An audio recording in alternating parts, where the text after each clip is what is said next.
Boa noite a todos. Hoje, dia 16 de agosto, estamos iniciando mais um estudo do NEP Alcione. Com prazer, estamos iniciando hoje mais um estudo de Paulo. Carta aos Coríntios, primeira carta, capítulo 7, versículo 14, conduzido pelo nosso querido amigo e irmão João. A Vera irá fazer a leitura e a nossa querida amiga e irmã Nancy fará a nossa prece. É com muito prazer que iniciamos o nosso estudo de hoje. Vera, minha querida, e Boa depois noite a Nancy todos, fará a todos nossa bem. prece. Hum, Eu selecionei um capítulo da obra Jesus no Lar, ditado por Neio Lúcio para o Chico, e é justo o capítulo 1 que fala do culto cristão no lar.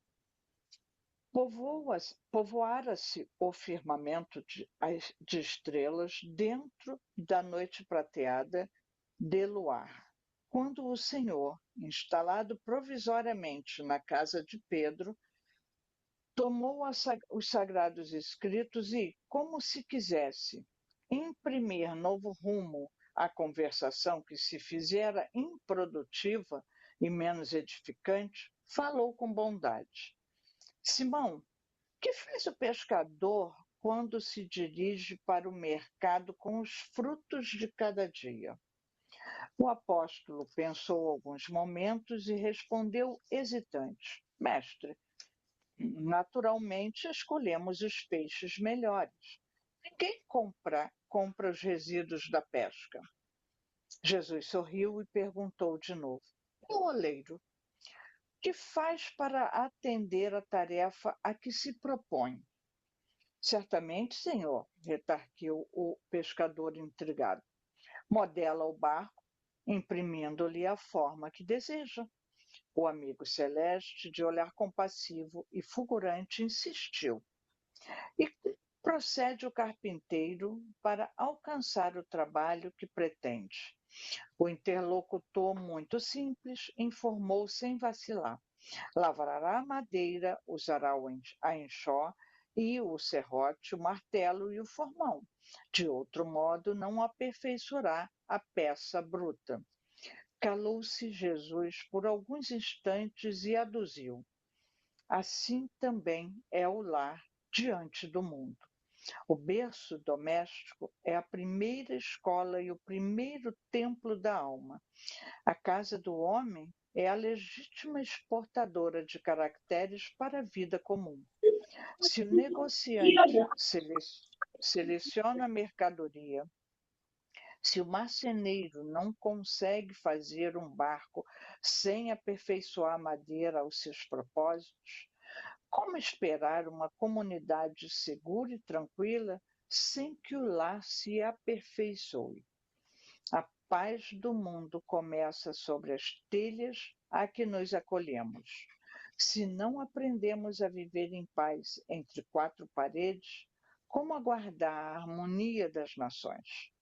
Se nós não habituarmos a amar o irmão mais próximo, associado à nossa luta de cada dia, como respeitar o eterno Pai que nos parece distante? Jesus relançou o olhar pela sala modesta, fez pequeno intervalo e continuou: Pedro, acendamos aqui, em torno de quantos nos procuram assistência fraterna, uma claridade nova. A mesa da tua casa é o lar de teu pão. Nela recebes o Senhor o alimento para cada dia. Por que não instalar ao redor dela a sementeira da felicidade e da paz na conversação e no pensamento? O Pai que nos dá o trigo para o celeiro através do solo, envia-nos a luz através do céu. Se a claridade é a expressão dos raios que que a constitui, a fartura começa no grão. Em razão disso, o Evangelho não foi iniciado sobre a multidão, mas sim no singelo domicílio dos pastores e dos animais. Simão Pedro fitou no Mestre os olhos humildes e lúcidos, e, como não encontrasse palavras adequadas para explicar-se, murmurou tímido: Mestre, seja feito como desejas. Então Jesus, convidando os familiares do apóstolo à palestra edificante e à medida elevada, desenrolou os escritos da sabedoria e abriu na terra o primeiro culto cristão no lar. Bom,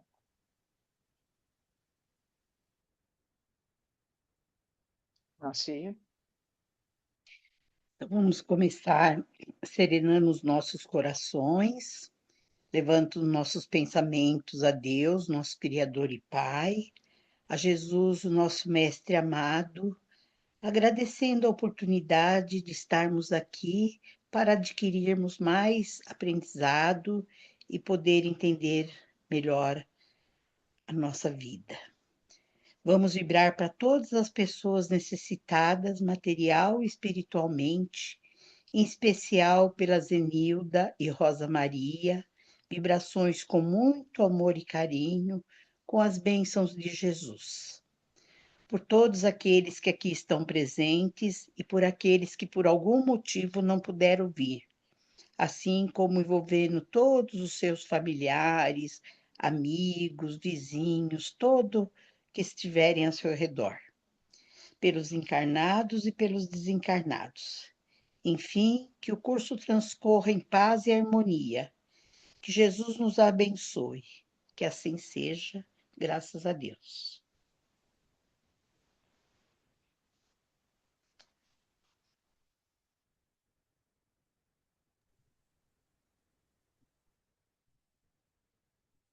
Silvia Andréia, podemos? Por favor, João. Então, boa noite a todos. Sempre uma alegria estar aqui com vocês, principalmente depois dessa lição maravilhosa de Ney Boa Lúcio. noite, João. Boa noite a todos. Essa lição que a Vera trouxe para a gente, sensacional, porque ela resume brilhantemente a mensagem de Paulo, a mensagem central de Paulo para essa noite nossa. Vocês me ouvem bem, gente? Show, beleza. Então, para a gente dar continuidade, como a Silvia Andréa bem falou, hoje a gente vai continuar o estudo da 1 Coríntios, primeira epístola de Paulo aos Coríntios, no seu capítulo 7, versículo 14. Para a gente poder guiar nosso raciocínio, vamos compartilhar uma apresentaçãozinha para ficar mais fácil da gente guiar o pensamento. Opa, deixa eu voltar ao início.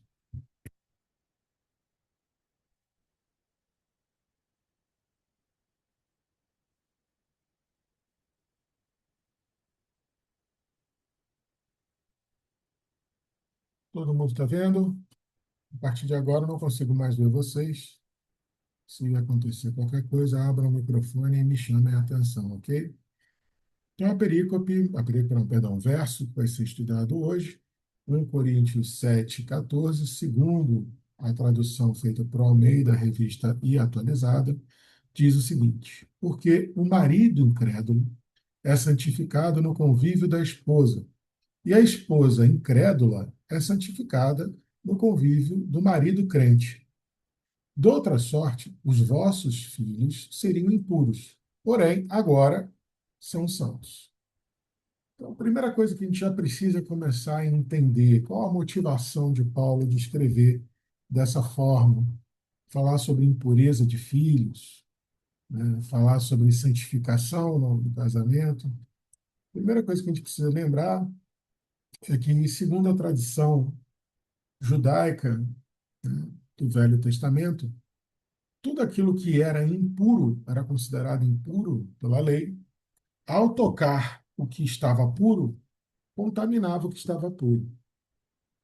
Então, uma questão que Paulo traz e que provavelmente era uma dúvida recorrente na comunidade de Corinto, era principalmente naqueles que observavam a lei judaica, se por acaso eles estavam casados, né, com pessoas impuras, pessoas de outra religião, pessoas não crédulas, pessoas que não professavam a mesma fé.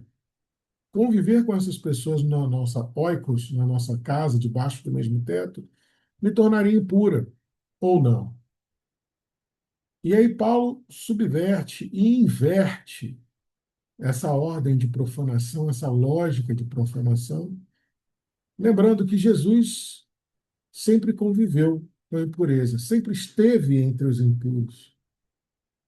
Jesus, o ser mais puro que já pisou nesse planeta, o ser mais puro que nós temos notícia, abaixo de Deus, sempre esteve entre os impuros.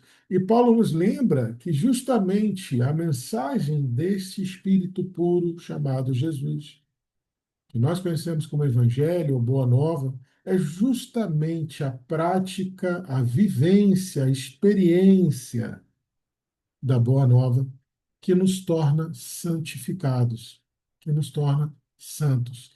E que essa santidade,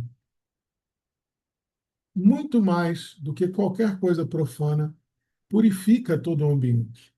Não é mais como era no tempo de Moisés, que os puros não toquem aquilo que é impuro, sob pena de se tornarem impuros. A nova ordem paulina, endossada pelo Mestre Jesus, é que aqueles que já estiverem purificados no Evangelho mantenham-se firmes e fortes, principalmente porque aqueles que ainda se permanecerem impuros serão beneficiados dessa pureza evangélica, quando bem executada, quando bem tida de maneira legítima por aqueles recém-convertidos de Corinto. E aí, o que a gente precisa pensar logo de cara é que, como nos ensina o Evangelho segundo o Espiritismo, há duas espécies de famílias. Né? Está lá no capítulo 14, no item 8, as famílias pelos laços espirituais e as famílias pelos laços corporais. As pelos laços espirituais são duráveis, se fortalecem com o tempo, cooperam e continuam unidas e cooperantes ainda no mundo dos espíritos. Ou, após o desencarne, continuam cooperantes no mundo dos espíritos, na erraticidade. As famílias de laços corporais, as famílias de laço puramente carnal, elas são frágeis e elas se distinguem, às vezes, até mesmo antes do desenlace dos seus membros. Então, a primeira coisa que a gente precisa saber, a partir disso, precisa refletir, aliás, a partir desse conceito do Evangelho segundo o Espiritismo, é que seja a família com um cunho mais espiritualizado, ou seja, se nós reencarnarmos, tanto quanto nós reencarnarmos entre espíritos amigos, quanto nos reencarnarmos entre espíritos devedores, sejam velhos amigos, velhos conhecidos, ou recém-conhecidos, por qualquer motivo que seja, a literatura espírita, né, e a liturgia espírita nos ensina que geralmente nós reencarnamos entre espíritos amigos, mas nada impede de um espírito novo entrar no nosso seio familiar, ou nós, temporariamente, irmos para um seio não tão conhecido, não tão amigo, mas seja como for, a primeira coisa que a gente precisa pensar para entender a teologia paulina envolvida nesse versículo é que o lar é sempre uma forja, é um cadinho. O lar é onde a gente se burila, o lar é onde a gente, como disse a, a lição que a Vera trouxe para a gente do Ney Lúcio, né? O lar ele é a primeira escola e o primeiro templo do espírito reencarnado. E Ney Lúcio ainda lembra, se você quer a paz no mundo, você precisa começar com a paz debaixo do próprio telhado onde você vive. Porque se você não amar aquele que está mais próximo de você, como que você pretende amar Deus, que é um ser que nos é supostamente tão distante?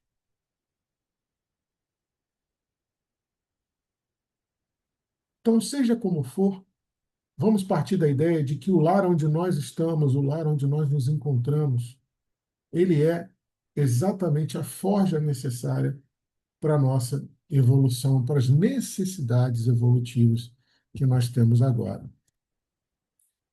Mas talvez a população de Corinto daquela época ainda não entendesse tão bem quanto nós que já professamos a doutrina espírita e que já temos algum tempo de evangelho no nosso currículo. Aquele grupo cristão recém-nascido, ainda com muita influência das religiões gentias ou com muita influência da dureza mosaica, talvez, ainda não enxergasse a importância dessa forja chamada oikos no grego, ou lar, família,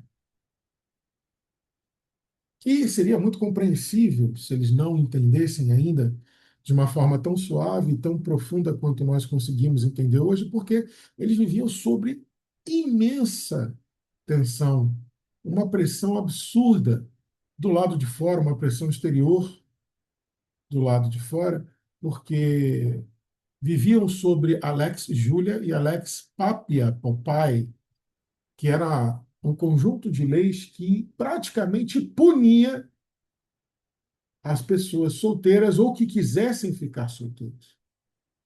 Inclusive, puniam o divórcio dependendo em quais circunstâncias ele se dava. Então, era por conta da baixa taxa de natalidade das cidades controladas pelo Império Romano, se pediu, então, que todos, homem e toda mulher em idade fértil, homens de 25 a 60 e mulheres de 20 a 50, se não me engano, eles tinham obrigação legal de estarem casados e eles recebiam, inclusive, estímulos sociais, inclusive benefícios da administração pública para se manterem casados, tendo filhos. Se você tivesse mais de 3 filhos, você tinha uma série de regalias sociais. Agora, aquele que não quisesse se casar, ou que tivesse poucos filhos, ou que pretendesse se divorciar, corria sérios riscos sociais, inclusive de punição. Junto a isso, tinha uma tensão interna na própria igreja de Corinto e na sociedade cristã nascente. Aquilo que a gente falou logo no início. Será que eu, agora que conheci o grande Messias, o Cristo prometido por Deus, será que agora que eu estou completamente alinhado no tempo, no Kairos, no tempo de Deus, será que agora que eu faço parte da última e da eterna aliança, eu vou ter que conviver com alguém impuro, me tornando impuro? Alguns escritos dizem que, assim como havia aquela divisão ascética entre pessoas que queriam um ascetismo total e outras que queriam a luxúria sem condenação, né, irrestrita, haviam ainda os que queriam forçar a barra de divórcio, tanto para viverem suas vidas mediúnicas, quanto para não terem que conviver com cônjuges não professantes do cristianismo reinante, porque era realmente muito tenso isso. Era um conflito diário. A gente falou disso no estudo passado e vamos repetir. Até a dinâmica da casa ficava tensa, podia ser prejudicada. E Paulo responde a isso com uma inversão de lógica que ultrapassa só a lei mosaica. Ela ultrapassa a convenção social. Você vai se manter casado ou casada por 2 motivos. Um, porque Jesus veio dar devido cumprimento à lei mosaica. Você não será mais impuro. Você sim, sob a égide do Evangelho, sobre a proteção do Cristo, vai tornar o seu lar mais puro ainda, mais luminoso, mais evangelizado, com a prática da boa nova que Jesus trouxe. E você não vai se expor socialmente aos perigos de um divórcio. Eu falei para vocês no último estudo que uma primeira coisa, dependendo da tradição familiar era perder. A pessoa que se divorciava perdeu o dote, perder direito ao dote, que era uma soma em dinheiro que era guardada para tempos difíceis, para você ter como se fosse uma reserva, ou para quando você realmente fosse legalmente divorciado por motivos jurídicos, tivesse direito a um dinheiro para recomeçar a sua vida. Mas Paulo responde dessas duas formas: não, não desfaça o seu lar, permaneça, porque você vai santificá-lo. Esqueça essa história de pureza. Jesus disse: não é o que entra no homem, não é o que toca a pele, não é o do externo para o interno que torna o homem impuro, mas sim o que sai da boca através do coração e da mente. E não vá correr perigos sociais numa época tão conflituosa e inóspita como era o primeiro século da época de Paulo, principalmente na região de Corinto. E aí, Emmanuel diz para a gente que é comum, lá no livro Vida e Sexo, é comum a gente observar que um casamento com todas as nuances promissoras pode adoecer repentinamente. O cotidiano, e Emmanuel usa a palavra ramerrão cotidiano. Ramerrão é aquele barulho insistente, chato, tipo o barulho do mosquito no seu ouvido, aquele barulho que é repetitivo, muito incômodo. Ele diz que nós vamos nos desgastando no ramerão cotidiano. Mas, de repente, um casamento que tinha tudo para dar certo pode se tornar adoecido ou conflituoso. Imagine vocês como deveria ser isso quando um dos cônjuges chegasse em casa, na sua casa arquitetonicamente e culturalmente helênica, greco-romana, dizendo: olha, eu ouvi a pregação de um tal Paulo, um ex-rabino, e ele falou de um homem chamado Yeshua, um carpinteiro da região da Galiléia. Mas o que ele me falou me tocou tão profundamente, eu acho que eu quero seguir os ensinamentos desse Galileu. Isso caía sobre a comunidade como uma bomba, como uma bomba. Você estava enunciando, principalmente se você fosse a mulher, a parte feminina da relação, você estava enunciando que você estava praticamente desrespeitando a tradição, porque o normal era que o homem ditasse quais deuses seriam adorados na casa, né? Quais aspectos religiosos aquela família, aquele oikos, iria seguir. Então, concordem comigo que, seja qual for a parte, mesmo que fosse o homem quem é quem dita, imagina você chegar em casa e falar assim: querida, olha, a partir de agora eu vou seguir esses que seguem o carpinteiro, que são chamados do caminho, esses que seguem Paulo. Eu estive na igreja hoje, na comunidade, na IKESA, no ajuntamento, pode dar o nome que você quiser, deles, e o que eu ouvi ali me mudou, me edificou. Provavelmente a primeira coisa que a esposa diria é: você tá ficando louco? Você vai trair os nossos deuses? Você não vê que isso é um engodo para nos distanciar de Júpiter, de Marte, de Adonis, de Afrodite, dos deuses que nós seguimos, que sempre estiveram do nosso lado? Como você vai querer seguir um Deus de uma raça que foi colonizada por nós, de uma raça inferior? Ah, mas a ideia deles de um Deus único é tão interessante. Você está ficando louco, homem. Eles têm um Deus só, nós temos todos os deuses do Olimpo. Acho que fica fácil a gente perceber como é que isso realmente vai gerando um rameirão do cotidiano. Aquele ruído, aquela dissonância extremamente incômoda, que, se nada for feito, principalmente se principalmente o lado que tomou a decisão de se converter, logicamente, é necessário que aconteça dos dois lados. Mas se principalmente o lado que tomou a decisão de se converter não se ampliar moralmente, principalmente em tolerância, indulgência e perdão, se a caridade daquela pessoa não for ampliada, debaixo do seu próprio teto, se ele não conseguir amar mais aquele que está mais próximo, esse lá adoece, esse lá ele entra numa crise profunda. E aí pode acabar se desfazendo. Desfazendo, então, o primeiro, a primeira escola e o primeiro templo de todos os espíritos ali envolvidos. Não achem que é só para os que recém chegam reencarnados os filhos. Não. A partir do momento que nós nos ajuntamos uma estrutura familiar, ali passa a ser a nossa primeira escola oficial, o nosso primeiro templo oficial. Que ultrapasse muito a arqueologia do Oikos, a estrutura arqueológica e arquitetônica que se tinha na época de Paulo.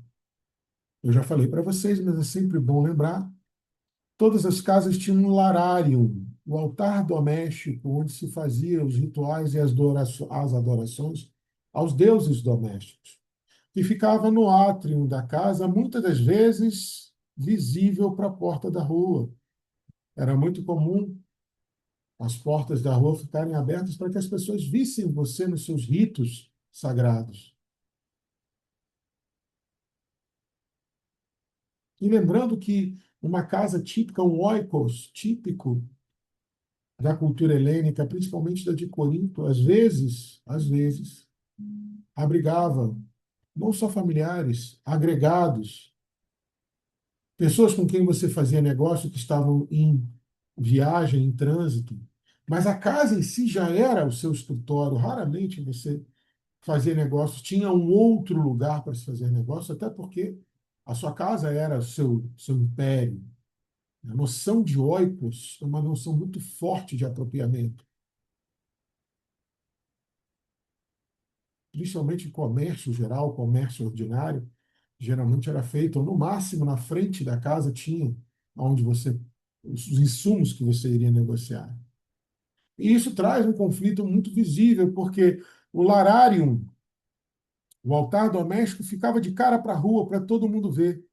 Mas aqueles que praticavam esse cristianismo nascente, proposto por Paulo e pelos aqueles que eram do caminho, era praticado no triclínio, na sala de estar.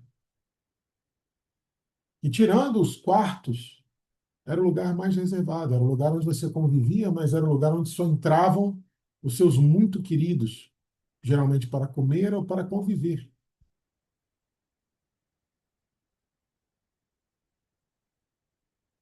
Os deuses domésticos, pagãos, no larário de frente para a rua. O culto cristão nascente no triclínio, mais escondido, mais velado.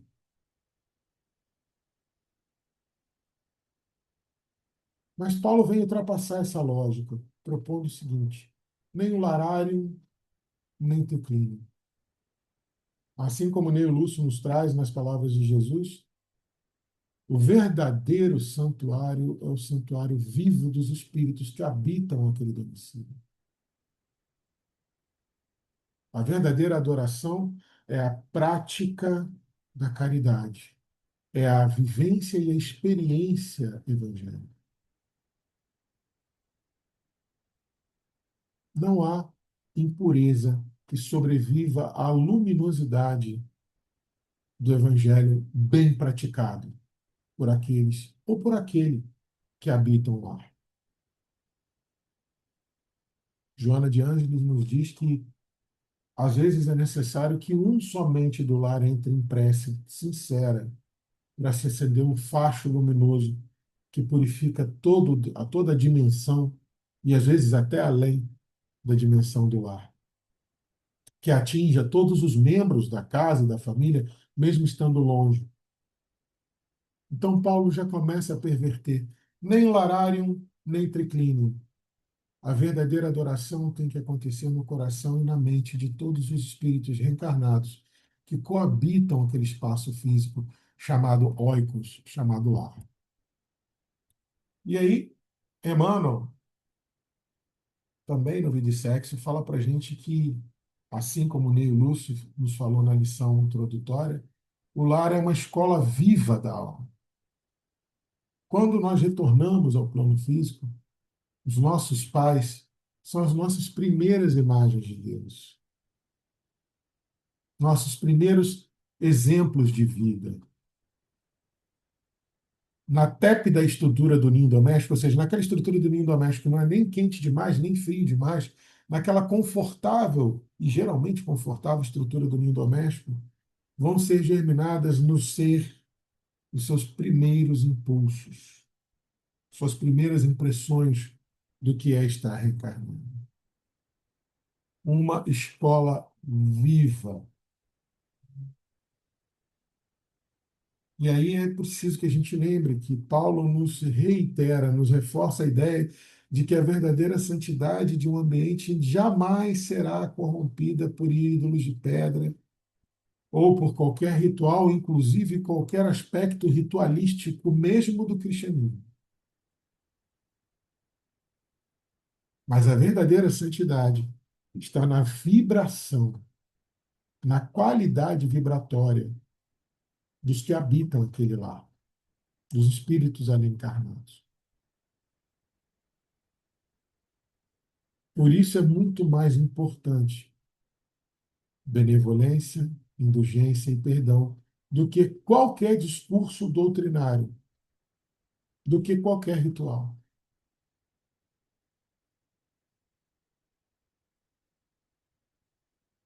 É lógico que, mais uma vez, citando Neil Lúcio na passagem inicial, poucas coisas são mais benéficas para uma família do que o evangelho no lar. O evangelho no lar não precisa ter orientação religiosa rígida. O evangelho no lar é para todo aquele que simpatiza com o pensamento de Jesus e se conhece o evangelho como um livro filosófico e espiritual, uma proposta moral e ética para a humanidade. Qualquer um pode ler o evangelho e meditar. Qualquer um pode ler, meditar, sentir a filosofia do pensamento de Jesus. E quem sabe, assim, até aplicar no dia a dia. As verdades de Deus são imutáveis, universais, atemporais. E, mais uma vez, Paulo ele inverte esse paradigma da contaminação. Uma sociedade que vivia a lógica da honra e vergonha, onde a esposa que deveria prestar culto aos deuses do marido, Paulo fala, não, não importa, não importa. Homem ou mulher convertido, não importa. Mas aí, Paulo, eu vou viver com alguém impuro. A lei diz, a lei mosaica. Se o puro tocar o impuro, por exemplo, tocar um leproso ou um pagão, eu vou estar contaminado. E eu, contaminado, não atinjo a santidade, Paulo. Como é que vai ser isso? Pois é. Mas Paulo poderia ter dito o seguinte: se você observar minuciosamente a lei, a teologia aliancista fundada por Moisés, você vai observar que Deus promete a aliança se nós nos permanecermos santos. E a santidade, diz Deus, é a observância da sua lei. E a lei de Deus é pura.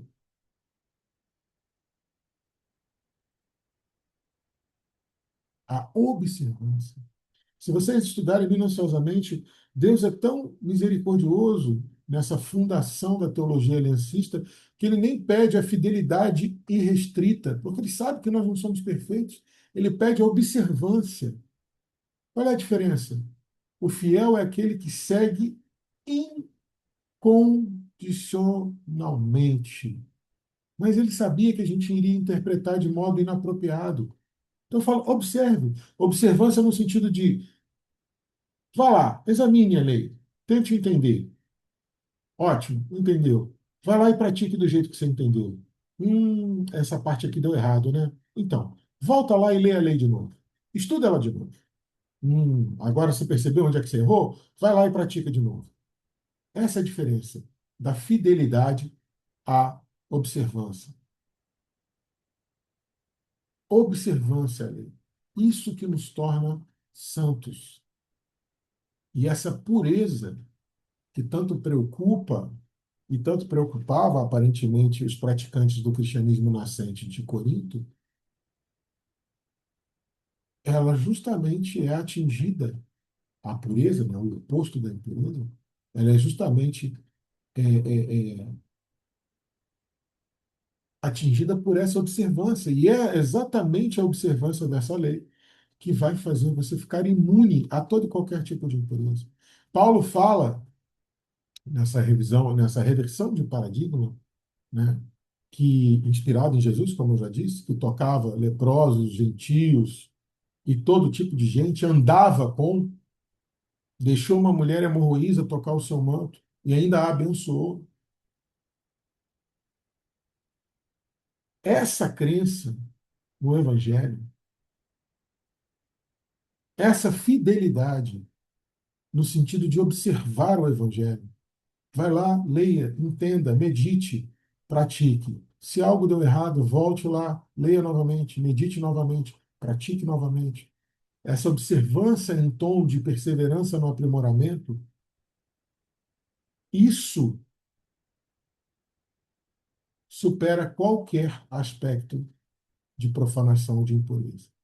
Isso supera qualquer aspecto de ignorância da lei divina. Porque o que mantém a ignorância é justamente o nosso conformismo. Não pensemos nós de que é mais ignorante aquele que nem foi atrás da lei, aquele que nunca se preocupou em estudar o Evangelho. Não. O mais ignorante é aquele que lê o Evangelho uma vez só e acha: ah, agora eu entendi, estou pronto para praticar. Por isso Jesus fala que aquele que perseverar até o fim, esse será salvo, lá em Mateus 24. Essa perseverança, quando ela é regredida para a raiz judaica da palavra, para a transliteração judaica da palavra, o sentido dela é cíclico, é igual Shema. Shema não é só ouvir. Shema é ouvir o suficiente para entender, internalizar e poder praticar em tom de exemplo para os demais. Olha como é mais complexo. A observância também é isso. É perseveração no aprimoramento. E aí, Paulo diz: se você já acordou para a palavra e o pensamento do Cristo, se você já está se predispondo a se aprimorar nessa nova interpretação e perfeita interpretação da lei, você que vai ser a âncora magnética desse lar. A quem mais é dado, mais será cobrado. Por que você quer se desfazer? Não se desfaça. Não roube do seu cônjuge a oportunidade de observar a sua transformação. Porque, como dizia sabiamente Mahatma Gandhi, se você quer mudar o mundo, comece mudando a você, porque nada pode mudar o mundo se não for o seu bom exemplo. É a única coisa que pode mudar o mundo. Se o seu melhor exemplo não mudar a sua volta, o mundo à sua volta, nada mais vai mudar. E é isso que o Paulo inverte, e é esse convite que o Paulo faz. Então vamos criar uma nova observância esse novo aspecto, dessa forma correta de praticar a lei. Jesus falou: não vim destruir, vim dar devido cumprimento. Não vim abrogar, não vim anular, não vim suspender, eu vim dar o devido cumprimento. Então vamos aproveitar que nós estamos nesse devido cumprimento mais adequado da lei, através do pensamento de Jesus, e vamos tentar iluminar o nosso lar, nossa primeira escola e templo, onde nós fomos colocados. E Emmanuel também nos fala lá que o casamento ou a união permanente de dois seres implica o regime de vivência pelo qual duas criaturas se confiam uma à outra no campo da assistência mútua. E aí eu espero que você já tenha percebido que tanto faz se aqueles que reencarnam com você no seu lar, sejam filhos, sejam sogro, sogra, esposo, cunhado, cunhada, aquele ciclo mais íntimo familiar nosso, não importa se é feito de espíritos muito antigos e conhecidos ou se amigos novos. A questão central é: nós nos agenciamos em regime de vivência no nosso lar e no mundo, nos confiando uns aos outros na sublime ordem de cooperação. Eu gosto sempre de lembrar que Emmanuel fala: a cooperação espontânea é o sublime ingrediente da ordem. Não importa o estágio que nós estamos, sempre haverá alguém para ajudar e alguém para nos ajudar, se nós estivermos legitimamente compromissados com isso. E isso anula essa contaminação. Isso endossa a teologia paulina chamada de contágio reverso. Não é o impuro que vai contaminar o puro, é o puro que vai contagiar o impuro. Não importa quem seja espiritualmente mais aquilatado ou superior espiritualmente numa união, se ambos praticarem, independente de qual seja a orientação religiosa, se ambos praticarem o aspecto moral do Evangelho, se ambos se desdobrarem de maneira cooperativa a entender os aspectos morais do Evangelho, todos ganharão. Kardec não fala isso para a gente no início do Evangelho segundo o Espiritismo? Se todas as seitas se debruçassem em estudar os aspectos morais e não os dogmáticos, a gente já saberia onde nós deveríamos nos reprovar e nos melhorar e nos reformar. Não é uma disputa prosélita. Não é qual religião é melhor. É o quanto eu consigo praticar o Evangelho de maneira a cooperar com você, independente de qual seja a sua crença. Isso gera, na visão espírita, aquele magnetismo que, além de proteger todo o oikos, todo o lar, ainda mantém um dínamo de potencialização, de aprimoramento daqueles espíritos ali reencarnados, onde todos vão sair, obviamente, ganhando. E agora vamos fazer uma análisezinha, um raio-x das palavras usadas por Paulo para a gente endossar um pouco esse argumento que a gente está trazendo para vocês, né? Quando ele fala lá que o esposo e a esposa se agiasam, se santificam. Quando Paulo fala o esposo santifica a esposa santifica o esposo. O tempo verbal no grego originário é chamado de tempo perfeito passivo, onde a ação já está concluída no passado, mas os efeitos dela ainda estão no presente e vão perdurar. E quando a gente transfere o agiazo para a raiz, para a ideia hebraica, você vai ver que não tem muito a ver com perfeição moral, alcançar a perfeição moral. Principalmente, não tem nada a ver com alcançar uma perfeição moral imediata, mas sim o agiazo é separar você do mundo para que você tenha liberdade de praticar as coisas espirituais. Santificado é aquela pessoa que está afastada do mundo. Ela foi descoberta do mundo, ela foi desperta do mundo, ela foi desiludida do mundo para acordar para as coisas espirituais, para o propósito sagrado da existência. Então, o esposo ou esposa crente, o esposo ou a esposa que já despertaram para as verdades evangélicas, na visão da teologia paulina, ele tornava o cônjuge não crente ou não confrade como alguém separado já do mundo, como objeto de poder observar aquele que era crente na sua prática diária do bem. E Paulo escolhe a palavra apistos, que é traduzida como incrédulo, mas literalmente apistos, do grego a é sem, pistos, fé, sem fé. Só que aí a ideia grega é aquele que não acredita, né? E eu sempre gosto de lembrar para vocês que Agostinho nos ensina, não diretamente com essas palavras, mas na conclusão do pensamento agostiniano, você percebe que fé é acreditar, confiar no que você acredita. Fé é confiar no que você acredita. Então, apistos, o grego, é aquele que não confia no que acredita. Porém, para o pensamento hebraico, e a gente vai ver isso daqui a pouco, essa ideia de não confiar no que acredita tem outro tipo de palavra.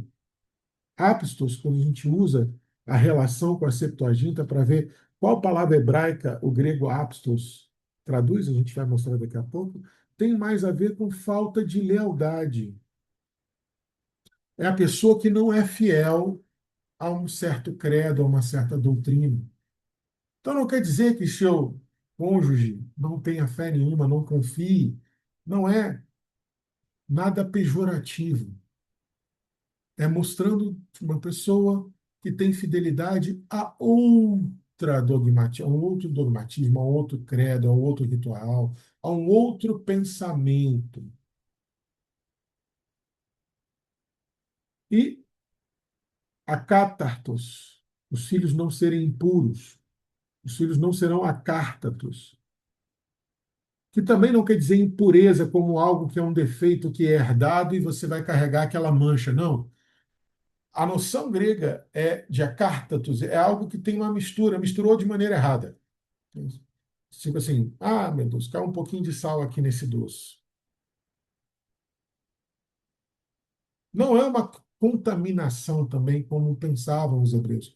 O acártatos não é algo que é impuro como os hebreus postulavam, né? Era plenamente recuperável e era só tirar aquilo, era só consertar aquela mistura errada que foi feita.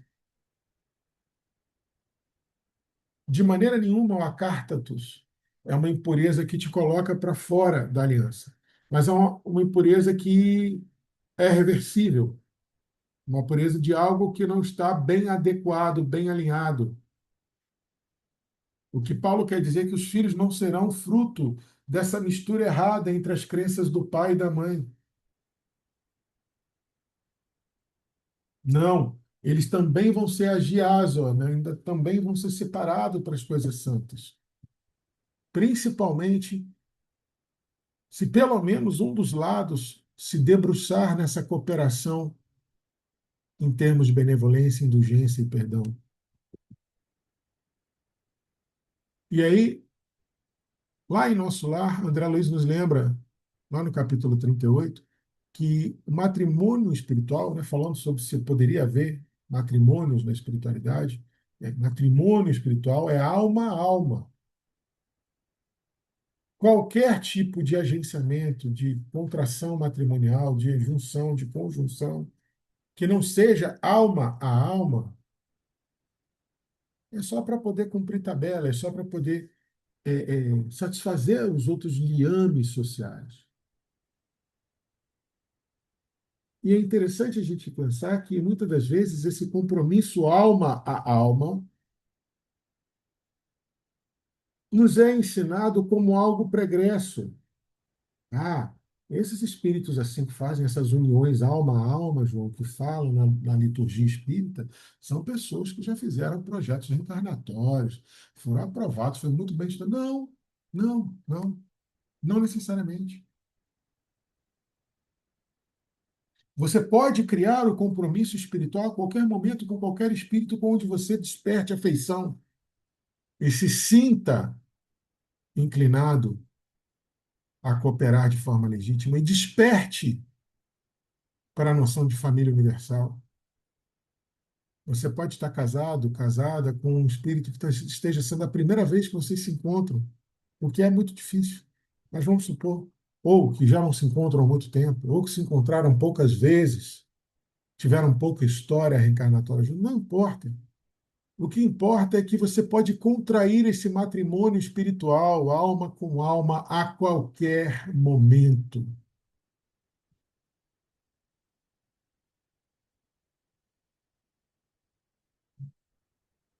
Toda união na Terra tem o potencial de sacralização, de retificação, de restauração, de reunião,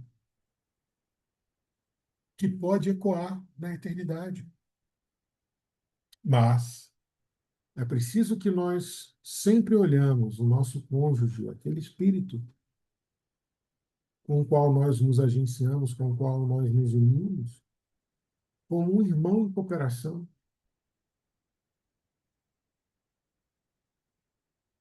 Infelizmente, a contemporaneidade nos educa dia e noite a nós competirmos,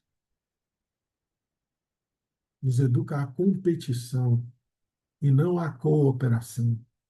E às vezes nós, sem perceber, levamos esse status de competição para dentro do nosso oikos, para dentro do nosso lar, para dentro da nossa primeira escola e o primeiro templo.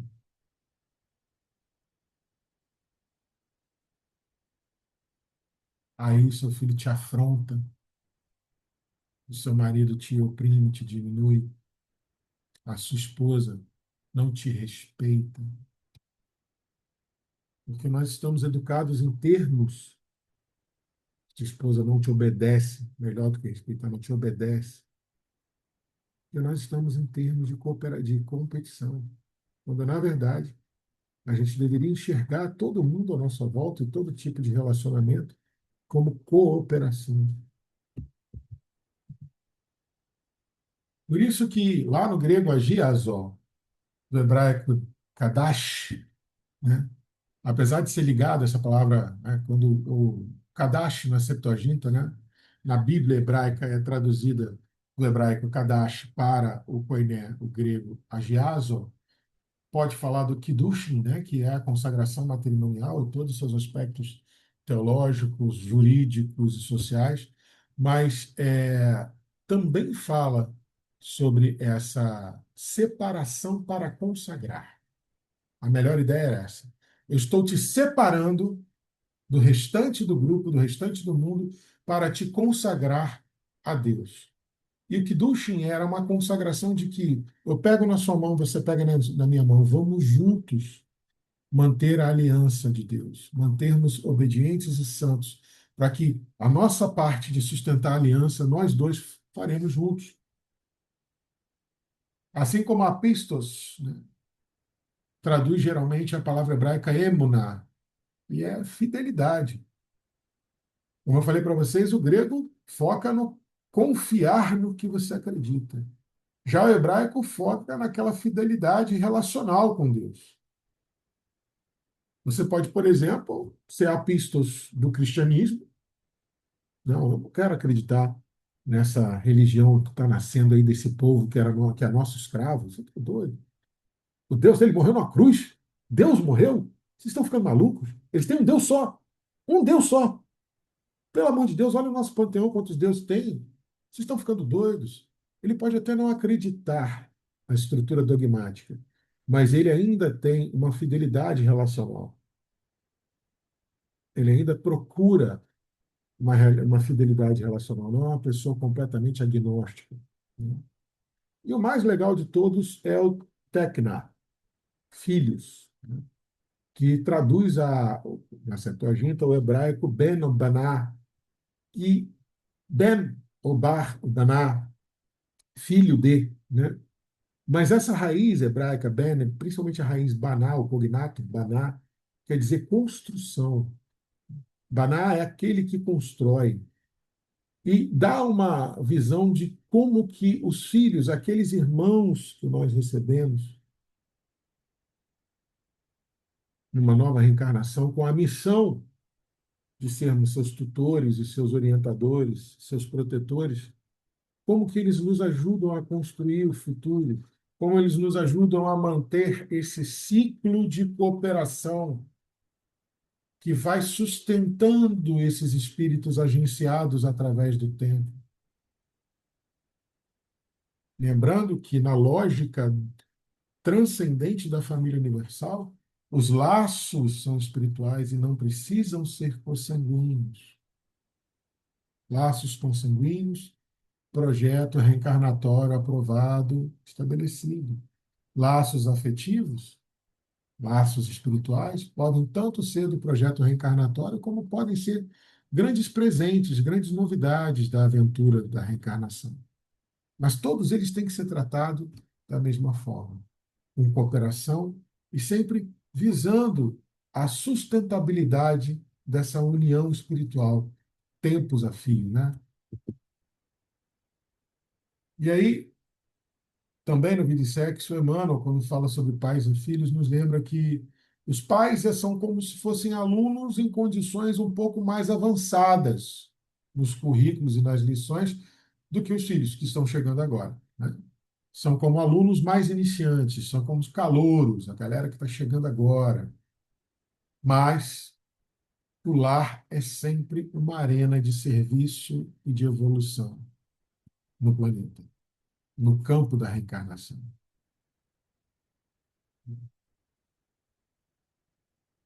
Filhos, Ben, construtor, do hebraico construtor. Eles é que vêm construir essa sustentação das relações. Muitas vezes os filhos são desafio para os pais se manterem unidos, mas geralmente são o ponto, o elo de ligação, o elo de sustentação para esse laboratório que é o lar terreno.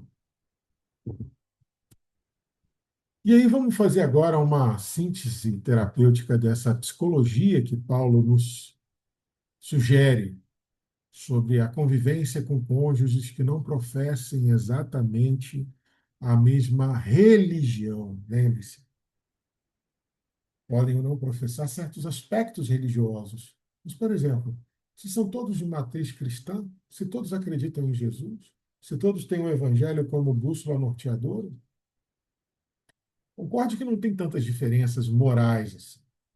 Dogmáticas, acredita, não acredita em reencarnação, acha que a comunicação com o mundo dos espíritos é divina, não é? Nós estamos aqui para aprender o pensamento filosófico e moral de Jesus para que nós possamos exercer eticamente esse pensamento.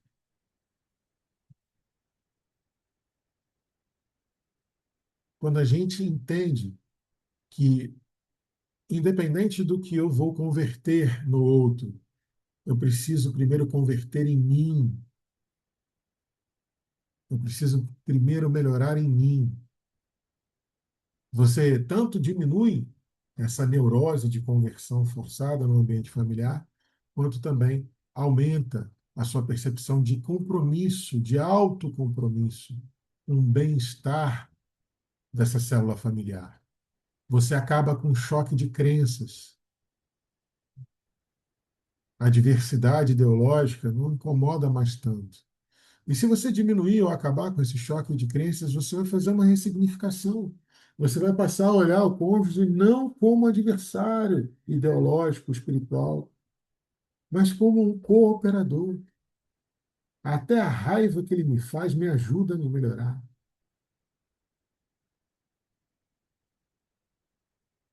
Isso faz com que o seu lar se blinde magneticamente.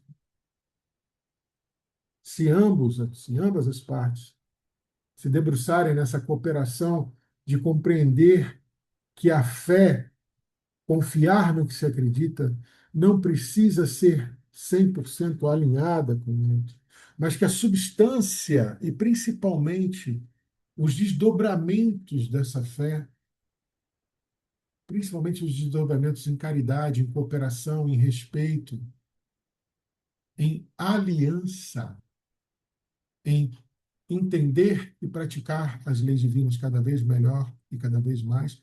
Essa é a blindagem magnética que o lar precisa ter.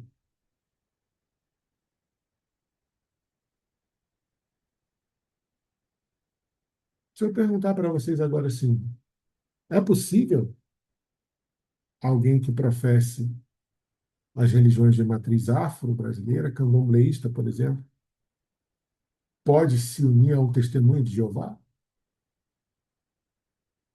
À primeira vista não seria ideal, mas pode, por que não? Se ambos tiverem respeito mútuo e focarem nos aspectos de benevolência, indulgência e perdão que ambas as matrizes religiosas sustentam, e praticarem aquilo em cooperação e não em competição, eles vão ter toda a saúde emocional que um lar precisa. Não vai ter cobrança, não vai ter medo, não vai ter receio, não vai haver tensão no ecossistema familiar. E aí é por isso que quando o marido e a mulher se separam para uma consagração, ou seja, deixam de ser competidores ideológicos e passam a ser cooperadores éticos, os filhos não vão ser impuros, os filhos não vão ter uma mistura errada, não vão ter uma mistura ruim. Pelo contrário, eles também vão ser separados e consagrados. E como eu falei, a indulgência. Benevolência para com todos, indulgência às imperfeições alheias e perdão. O centro, quando o Espírito da Verdade responde para Kardec o que é a caridade e como pensava Jesus em caridade, a palavra central é indulgência. E lá no Evangelho segundo o Espiritismo, né, as instruções dos Espíritos nos falam, sede indulgente, meus amigos, porquanto a indulgência atrai, acalma, ergue, ao passo que o rigor desanima, afasta, irrita. Agora, a indulgência é um exercício interno. É entender, como nos ensina a psicanálise, principalmente a psicanálise junguiana, que aquilo que me incomoda no outro fala mais sobre a minha incapacidade e as minhas sombras, os meus demônios, do que propriamente fala da imperfeição do outro. Entender que se eu olho o outro com um olho mau, é meu olho que é mau e meu corpo que vai ser treva. A imperfeição do outro é uma questão entre ele e Deus. Eu posso cooperar ou posso jogar mais lenha na fogueira. Mas entenda, se te incomoda, fala sobre você, não fala sobre o outro. Se te incomoda, é incapacidade sua, limitação sua, e não maldade do outro.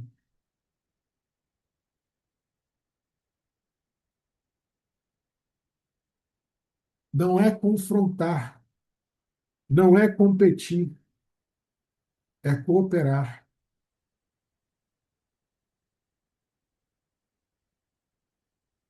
Silenciar quando não há nada de bom para falar. Não responder enquanto não tiver meditado. Não mudar vibracionalmente o tom de voz ou o espírito.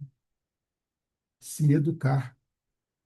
Autodomínio, que só vem com autoconhecimento e autoamor. O autodomínio é quando o autoconhecimento desperta autoamor em você. Aí você se autodomina. E aí, para a gente já encaminhar para o final, não importa qual dos dois cônjuges esteja portando maior luminosidade, se você ou se o outro. Você é sua responsabilidade. Você tem sua cota de obediência à lei divina. Você e Deus têm um compromisso. A verdadeira santidade é um ambiente onde, pelo menos você, entenda e pratique de forma legítima o seu compromisso com o aprimoramento do seu entendimento e da sua vivência na lei divina, o seu aprimoramento e a sua vivência no Evangelho do Mestre Jesus. Compromisso com Jesus.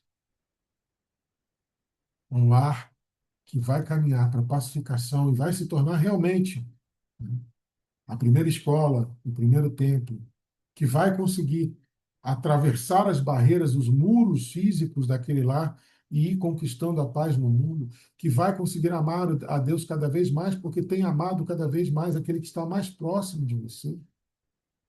Esse lar é o lar onde você, você se comprometer com a sua reforma íntima.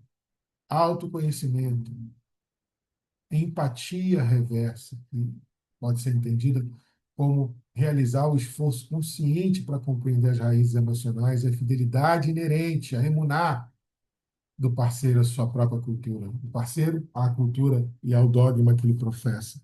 E não ficar tentando ler pelos seus olhos da sua cultura, da sua fé religiosa. Tente entender ele na fé dele. Tenha essa empatia. E, principalmente, lembrar daquilo que Jesus fala em Mateus 6, pois tudo aquilo que você quer que os homens vos façam, faz você primeiro, pois essa é a lei e os profetas. Cooperar, cooperação espontânea. Ter uma sustentação solidária. Não importa como que o outro está, se ele se julga ou é julgado maior ou menor, mais evoluído ou menos evoluído, você faça o seu papel de âncora energética, de ponto luminoso magnético de proteção, de santificação daquele lugar. Faça você a parte que te cabe para blindar o lar. Mas, João, a outra parte, o cônjuge não faz a parte dele. Isso é uma questão entre ele e Deus. Peça para Deus redobrar suas forças, redobrar sua fé, para que não te falte sabedoria e força de vontade para cumprir a parte que te cabe. Lembra? A gente está aqui para espiar, para ser provado e para cumprir a parte que nos cabe na obra geral da criação. E a principal parte que nos cabe na obra geral da criação é aprendermos a lei divina mais e melhor, para vivenciarmos a lei divina mais e melhor. E nisso está a nossa melhor cooperação para com os outros. E para você que tem filhos, biológicos ou não, para você que tem espíritos sob sua tutela, espíritos com menos tempo de reencarnação sob sua tutela, ou até mesmo espíritos com muito mais tempo de reencarnação sob sua tutela, se você cuida de outros espíritos, lembre-se que o foco é principalmente naqueles que ou estão se despedindo da reencarnação e precisam fazer uma grande revisão, né, uma maratona de revisão para poder deixar o máximo de mágoa, de ressentimento para trás e deixar o espírito mais leve possível para a partida. Ou aqueles que estão chegando, que ainda não se lembram muito bem como é que é o jogo aqui embaixo. Não se esqueça, o foco dessa cooperação é sempre naqueles que mais necessitam.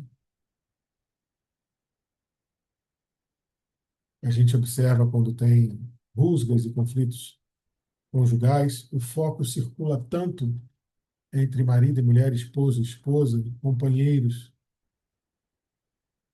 entre os cônjuges, que as crianças acabam sendo negligenciadas. E hoje nós temos observado um padrão sintomatológico, um padrão sindrômico psíquico, que está começando a ser proposto o nome de síndrome da negligência infantil. Pessoas com baixa capacidade de cognitiva e adaptativa, baixo limiar à frustração, apatia emocional, dificuldade de empatia, quase zero de resiliência, afeitos a todo tipo de disrupção psicótica social, ou seja, bem parecido com o mundo que a gente vive hoje. Então, o foco nos filhos, o foco naqueles que precisam de maior cuidado, é o principal, né? Então, meus amigos e minhas amigas, interrompendo o compartilhamento, esse foi o nosso recado de hoje. E aí, eu deixo esses minutinhos finais para a gente poder debater um pouquinho a opinião de vocês sobre esse versículo de hoje.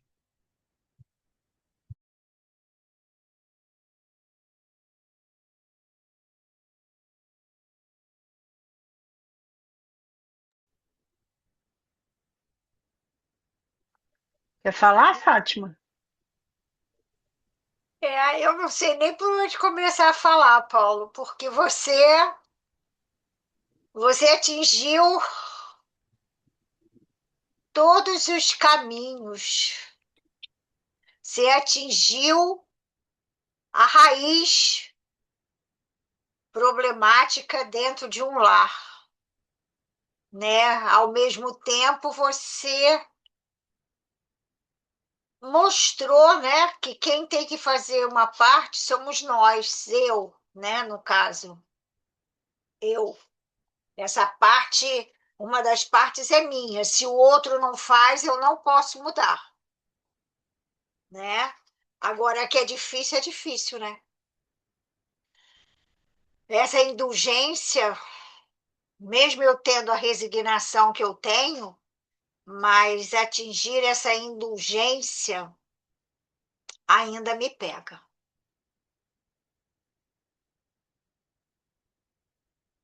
Tenho que ouvir várias vezes, ainda mais no estudo. Hoje eu fiz um estudo sobre reencarnação e o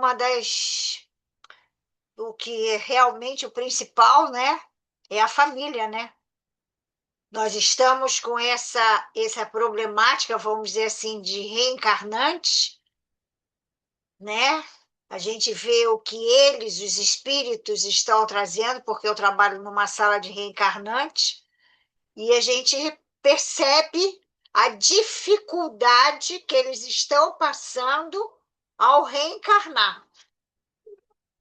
Isso depois de anos, anos e anos, mas continuam com as mesmas dificuldades. A ansiedade é normal, mas o medo não é. Que a gente não pode sair daqui com esse medo de retornar. E a gente tem que pensar em quê? O que eu estou fazendo agora com essa minha reencarnação? Como eu estou me preparando? Como eu estou me preparando?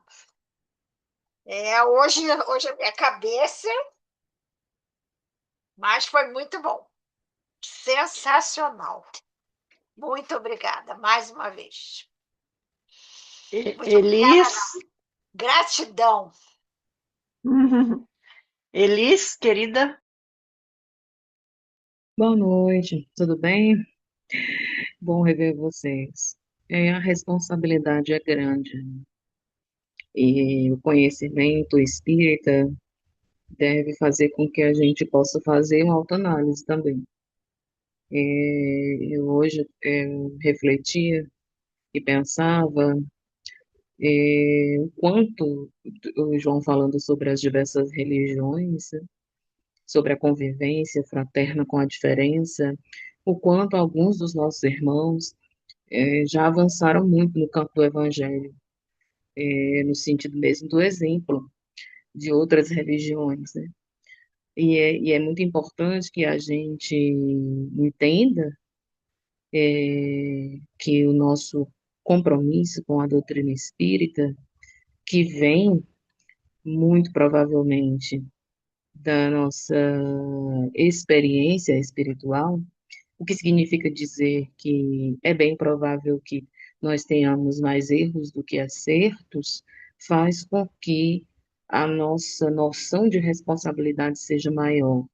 Muitas vezes nós também repetimos a tendência de continuar nos mesmos equívocos, equívocos até religiosos, que outras religiões já superaram, como o catolicismo, por exemplo.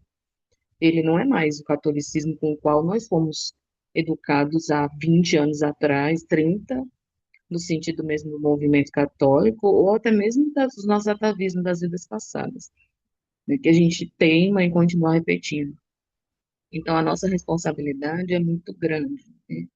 E essa consciência da lei divina, da causa e do efeito, essa consciência de que nós vamos renascer, faz com que a gente aperte mais o nosso lado, né? E já tenhamos pelo menos a suavidade de dizer, e eu me solidarizo bastante com a fala da nossa irmã e com todos os nossos companheiros, que nós sempre dizemos, é difícil, né? Mas o nosso conhecimento nos credencia já a dizer, estou caindo e levantando na tentativa de melhorar, porque tenho conhecimento da imortalidade, das consequências e dos reajustes, né?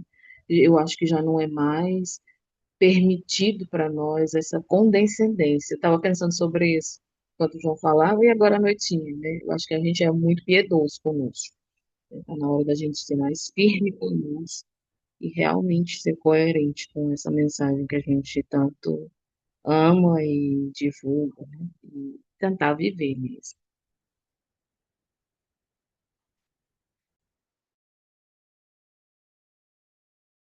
Israel, por favor. Queria fazer boa noite a todos e fazer apenas um comentário que a gente vê muito falar aí que à medida que a gente entra em contato com o Evangelho, a gente acaba sendo essa carta viva também, esse corresponsável de exemplificá-lo nas nossas atitudes e nossos dia a dia. E a gente vê muito falar aí que ide e pregai o Evangelho aos quatro cantos do mundo. Se necessário, use palavras, né? Então, talvez essa questão que Jesus fala, eu sou a luz do mundo, ou para que nós possamos botar essa luz em cima do alqueire, ou ser esse sal do mundo que salga, é porque o sal, ele não transforma, desculpa, ele não transforma o alimento onde ele dá sabor, mas sim é a sua presença ali que dá sabor, né? Assim como a luz, ela não faz aquele que não enxerga enxergar, mas ela facilita ou possibilita que aquele possa enxergar, né? E talvez o critério, o cuidado que Paulo tem, que ele vem falar numa sociedade, como o João bem disse aí, politeísta, né? Ou quando não politeísta, ali em Corinto, vamos dizer assim, reminiscente do judaísmo, aquela fé mais firme, né? Vamos dizer assim, arregado a, a- ao pecado, a pecamidade, fugiu o termo,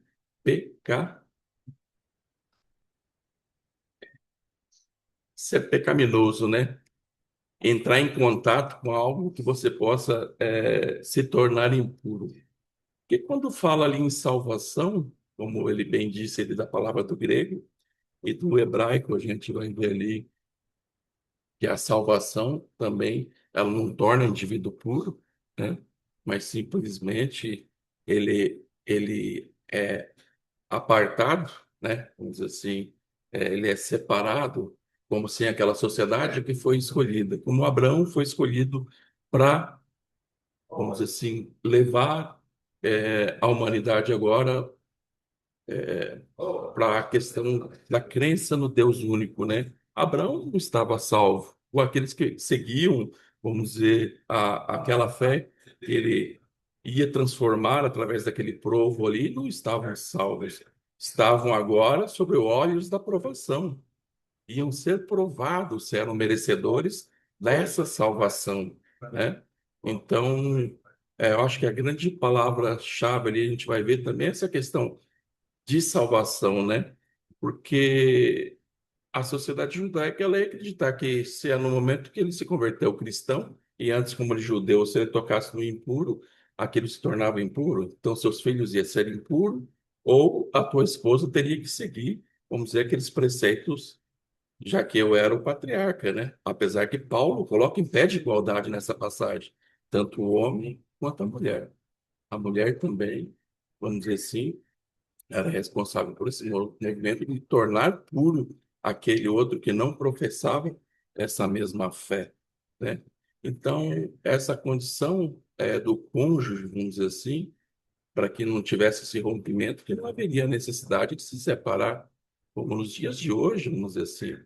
Muitas das vezes eu mesmo sou espírita, minha esposa é católica, mas é através dos meus exemplos, vamos dizer assim, daquilo, das posturas que eu tenho como tutor, como pai ou como marido, que vai fazer com que ela se converta ou aceite, vamos dizer assim, essa minha postura do que é o bem e do que é o mal, do que é santo e do que é profano, né?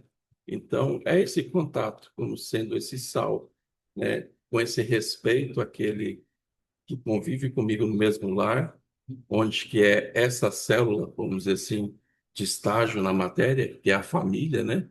Porque senão o espírito que errou no passado, né? Ele reencarnando na mesma família, ele não deixa de ser o impuro que era do passado, mas simplesmente está tendo uma oportunidade de se refazer com aquele, vamos dizer assim, onde ele tem oportunidade de resgate ou oportunidade de aprendizado. E ali é uma formação de uma nova postura. Então, a reencarnação, a família, é, vamos dizer assim, esse cadinho que possa, vamos dizer assim, ser exemplo para essas diferenças, né? Porque se a gente for analisar mais profundamente, a religião nada mais é do que uma criação humana dentro do conhecimento, do entendimento do que é o divino, né? E a gente se agrega, vamos dizer assim, por afinidades, por paz de coração. Se aquele meu cônjuge não professa a mesma fé, mas a gente está com um propósito de formar uma família e de aprender um com o outro, aí é a grande célula, aí é o grande lar de ser, vamos dizer assim, é, esse objetivo onde que o Paulo quer que a gente tenha esse cuidado, né, para não chegar a sair e expulsar a esposa de casa, porque ela não vai professar a mesma fé, né, e por aí diante. E uma coisa interessante, que também eu lembrei de uma passagem que fala do Chico, eu não sei a história muito bem direito, se alguém souber aí, que ele fala que ele tinha o costume de passar na frente de um bar e muitas das vezes tomar café com leite naquele bar, né? E aquele bar, assim, de manhã, era cheio de indivíduos que ficou a noite inteira ali bebendo, embriagados, né? E um dia ele foi contestado, né? Porque sempre que ele passava na frente daquele bar, ele queria tomar seu cafezinho com leite ali. Ele perguntou por que que o Chico ia tomar café naquele bar. E Chico fala assim para eles, né? Porque quando ele adentra aquele bar, ele leva essa luz do mundo, esse sal, né? Aquele bar deixa de ser um bar. Quando ele leva o evangelho para dentro do bar, mesmo sendo esse exemplo da postura dele, tomando o seu café com leite, ele deixa de ser um bar para se tornar um lar, né? Então, é através do grande exemplo ou das nossas posturas íntimas, né? Como a gente vibra, que a gente vai transformar o ambiente onde a gente se encontra. Câmbio. Obrigada, querida. Silvinha? Bom, acho que pelo dado horário da hora, eu vou entrar na. Eu só ia falar que uma pessoa, quando ela encontra Cristo, né? Quando ela encontra a fé raramente termina nela, né? A sua presença, ela transforma a casa, né? Sua maneira de viver muda, seus valores mudam, a oração entra naquele ambiente, o evangelho passa a ser ouvido, os filhos crescem em contato com a fé, o cônjuge que é incrédulo, ele convive diariamente, começa a conviver e passa a procurar viver segundo Cristo, né? Então começa a mudar, né? Então vamos para prece, né? Que a gente já está na nossa hora. Gratidão a todos por estarem aqui presentes. Amado Mestre, Senhor Jesus, ao encerrar esse estudo bendito, elevamos a Ti o nosso pensamento em profunda gratidão. Obrigada por esse estudo bendito, por esta oportunidade de estarmos aqui reunidos, em aprendizado, buscando compreender um pouquinho mais os seus ensinamentos. Auxilie-nos, Senhor, a sermos auxílio onde houver necessidade. Que a gente possa perceber as dores, onde muitas vezes não são ditas. Que a gente possa estender as mãos aos irmãos que hoje estão enfrentando dificuldades, aos irmãos que estão sentindo dores, sejam elas emocionais, dores espirituais, que possamos elevar as nossas preces a todos os nossos irmãos em sofrimento, a todos os nossos irmãos que estão em zona de conflito, que estão vivendo sob medo, que estão em zona de violência, insegurança.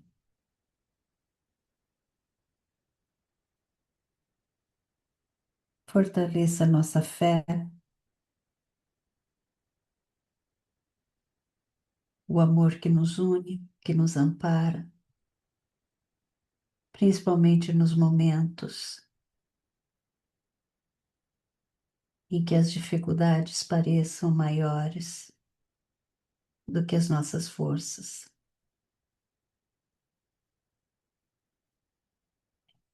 E de modo especial, pedimos às nossas queridas irmãs Rosa Maria e Zenilda que possam acolher suas dores físicas, suas dores emocionais, envolva-as em paz, em serenidade, alcançando o coração de cada uma delas, sentindo as suas necessidades de cura do corpo físico, do corpo espiritual e de tantas outras necessidades que elas possam estar sentindo. Que elas possam sentir o nosso carinho e o nosso amor.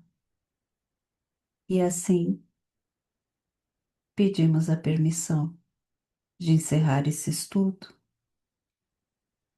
e pedimos as bênçãos e que possamos nos encontrar em alegria, paz e muita disposição na próxima semana. Pedimos aos nossos mentores do grupo, que nos abençoe, nos oriente e nos ilumine para o próximo estudo, para o próximo encontro. Que assim seja, graças a Deus. Que assim seja, graças a Deus. Boa noite a Obrigada, todos. Marcos. Estudo maravilhoso. Boa Boa noite a noite. todos. Gratidão, gente.